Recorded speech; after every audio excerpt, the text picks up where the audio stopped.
Today, we're building an outfeed table.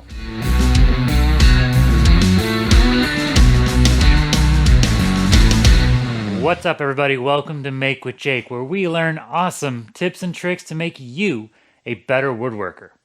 This outfeed table might look simple, but it's actually packed with a ton of features that I think is going to make a huge difference down the road. It's got this super durable black Formica top, miter slots, a solid wood frame, and it's bolted to the table saw just in case it tries to run away or something.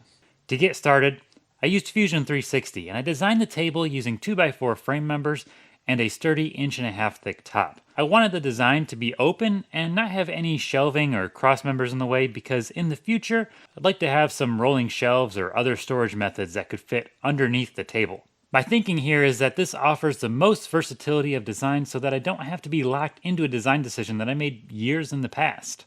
To kick off this build, I started out by breaking down the 2x12s for the frame.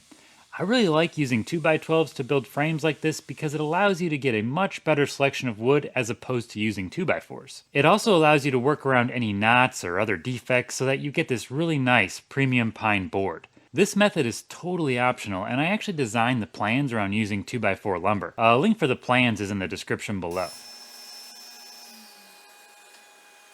The joinery method for this project is pretty unique. In order to reduce the number of clamps I needed for the outfeed table frame, I used a pocket hole / dowel joint. Using this joint allows you to quickly build up a strong, dowel jointed frame without leaving it in the clamps for the glue to dry. Just pop in those pocket holes and move on to the next step.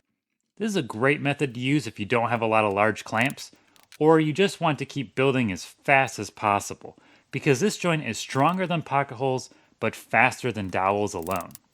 I'll be doing a 2-minute tips video on this process in the next couple of weeks, so this would be a good time to hit that subscribe button so you don't miss out on cool tips and tricks like this one.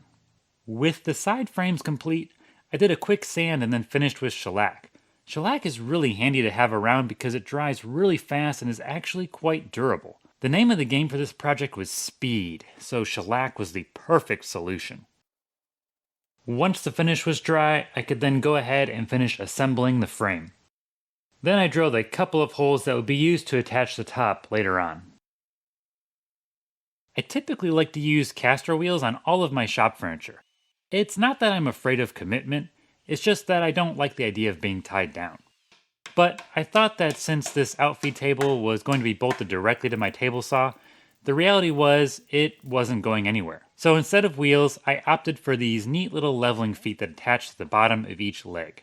Oh yeah, so I totally forgot to attach the bottom stretcher, so I just used a couple of pocket holes instead of my normal dowel method. The nice thing about building a table is that you can use it as a table while building. I wanted a super flat surface that was also incredibly strong, so I decided to make it out of 2 layers of 3/4 inch particle board. Using a boatload of glue, I created a giant particle board sandwich. Tasty! I know. Why particle board? Wouldn't plywood be stronger? Well, the last time I built a larger table like this one using plywood, I found that the quality home center plywood was a little more Pringle shaped than I would have liked, so I decided to try something a little different this time. I edge trimmed the table with an old oak board that might have been from a barn. I'm not really sure, I just grabbed it and ran. Anyways, after running it through the joiner and planing it down to thickness, I ripped it to about 2 inches wide and then used my table saw sled to cut each piece to length. Then I used glue and brad nails to attach it to my tabletop.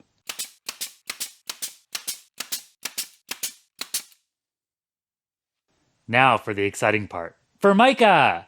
Formica is way cheaper than that black melamine stuff you can buy at the wood store and comes rolled up in a box, which makes it super convenient for someone, like me, who lacks a vehicle large enough to carry plywood. Installing Formica is actually really easy, and this technique is the same on kitchen countertops as it is for shop furniture. I applied contact cement to both the tabletop and the back of the Formica and then carefully sandwiched them together. Quick tip! Use dowels or scrap wood to keep the 2 surfaces from touching.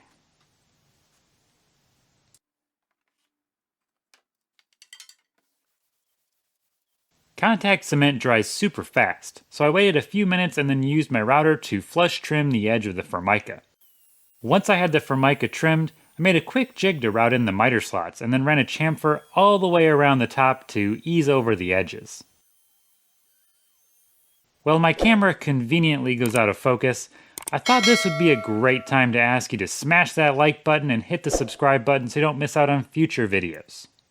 I made sure the table was aligned with the table saw miter slots and that everything was perfectly level, and then I drilled 2 holes in the angle iron of the table saw so that I could put 2 screws through the angle iron into the table.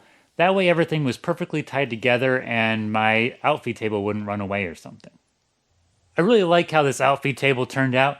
I'm glad I went the extra mile and put the black Formica on top. It just looks super nice. In a future video, I'll be building a rolling shop cart system that goes underneath this outfeed table. So stay tuned for that. Make sure you hit that like and the subscribe button. And if you want to check out more videos by me, click on this link right up here. I'm positive you're going to love that video. Or if you want to check out this cool playlist I have about 2-minute tips, click on that guy right there. Until next time, get out there and make something awesome.